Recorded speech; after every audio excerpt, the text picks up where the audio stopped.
Mortgage rates have already begun to rise over the past few weeks, and now the Fed plans to make several rate increases throughout 2022. Buyers are motivated more than ever to lock in their rate before it's too late. Higher rates and economic inflation have presented affordability challenges that may leave a significant number of buyers out of the market altogether. We'll discuss these topics and more coming up next.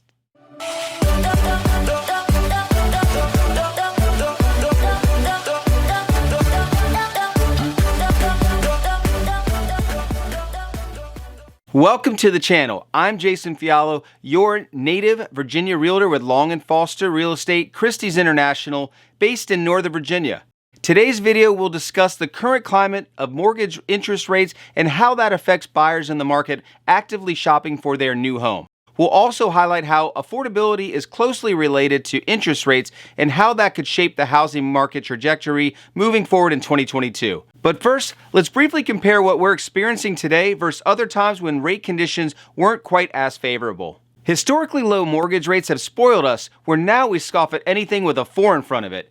Over the past 50 years, the average mortgage rate has been under 4% a total of 7 times. In 1971, when Freddie Mac started surveying lenders, 30-year fixed-rate mortgages hovered between 7.29% to 7.73%.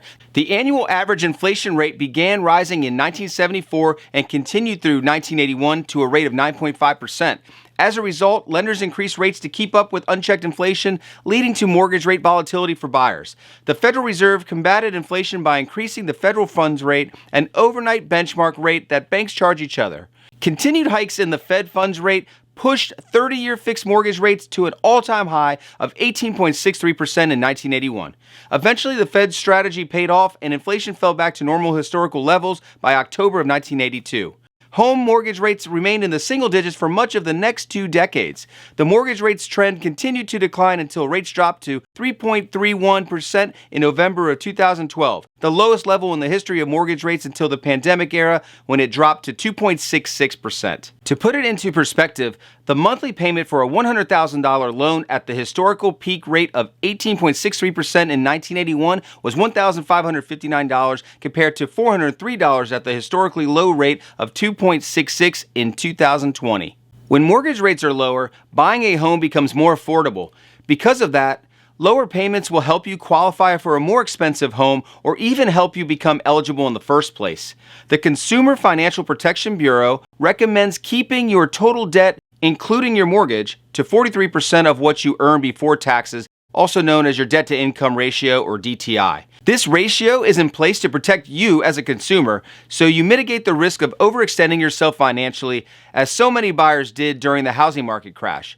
Affordability has become a substantial hurdle for buyers in Northern Virginia and nationally. Millennials represent the largest sector of buyers who have entered the market during the pandemic era. Among this demographic are many first-time home buyers who generally are not shopping for $1 million homes. I bring this up to highlight that we are top-heavy with buyers in the lower price range, presenting a considerable challenge for those wanting to buy their first home. High demand and low supply equate to fierce competition. Multiple offers on a single property are now the standard, where buyers must offer over the asking price, among other terms. The current imbalance in the housing market, particularly at the lower price point, has accelerated property value growth to a range that fewer buyers can afford to purchase. Not only that, but they will also face impending rate hikes, all while doing so during inflation. The Federal Housing Finance Agency has increased the amount for high-limit conforming loans that Fannie Mae and Freddie Mac can purchase to keep up with the rising home sales prices in high-cost areas like Northern Virginia. The maximum loan amount has increased from $822,375 from last year to just over $970,000 this year.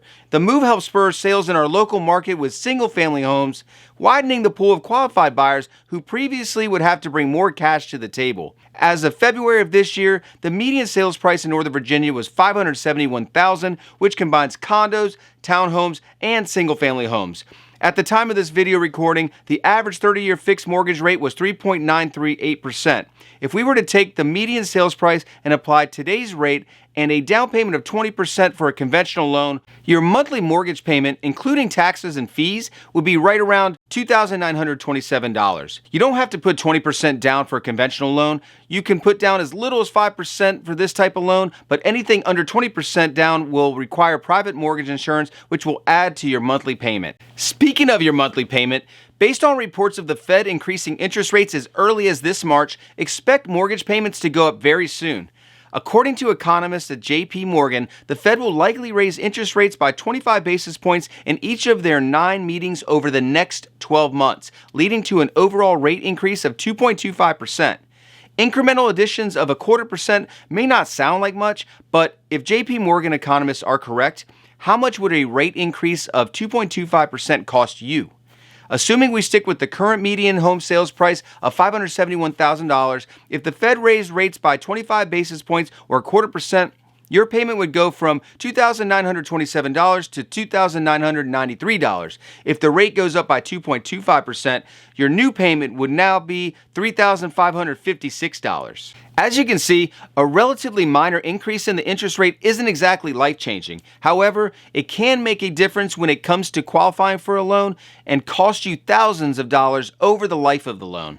Although expert economists have predicted interest rate hikes coming in March, we are yet to see if this comes to fruition. While I'm not an authority on financial markets, I follow market indicators, and right now, they suggest we prepare for increased mortgage rates in the short term. The 10-year Treasury bill is a proxy for which direction we expect interest rates to head, and based on increasing bond yields today, it's clear to me why rates have already begun to creep upwards and why they will continue to as we move forward.